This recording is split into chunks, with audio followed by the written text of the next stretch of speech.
Des jeunes actifs. Premier enseignement de cette étude de l'INSEE, les Pays de la Loire s'en sortent plutôt mieux que les autres régions, avec en 2012 un taux de chômage de 9%, un point de moins que la moyenne nationale.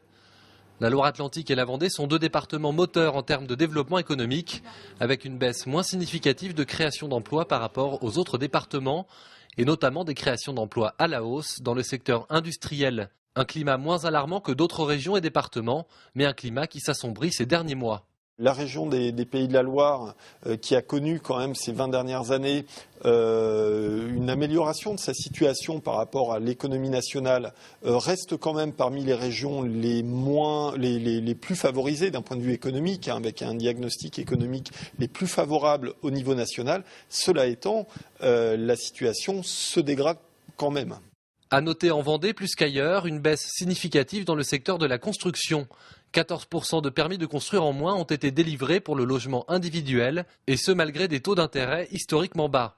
Du côté des ventes de voitures, moins 16% d'immatriculations neuves en 2012 pour la Vendée, une baisse plus marquée que la moyenne nationale qui, elle, est de 14,1%.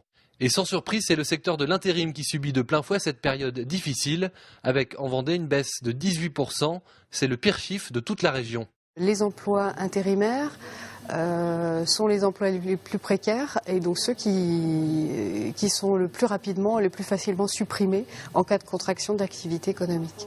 Une question est désormais dans toutes les têtes, de quoi demain sera fait. Même s'il est difficile de se projeter avec précision, eh bien là aussi les nouvelles ne sont pas très bonnes. On devrait avoir un second semestre 2013 moins mauvais que le premier semestre 2013. Cela étant, on devrait quand même avoir une hausse continue du chômage sur l'année 2013, ce qui va pénaliser la situation des ménages. Des ménages dont le moral, rappelons-le, est au plus bas, avec une conséquence directe sur leur consommation.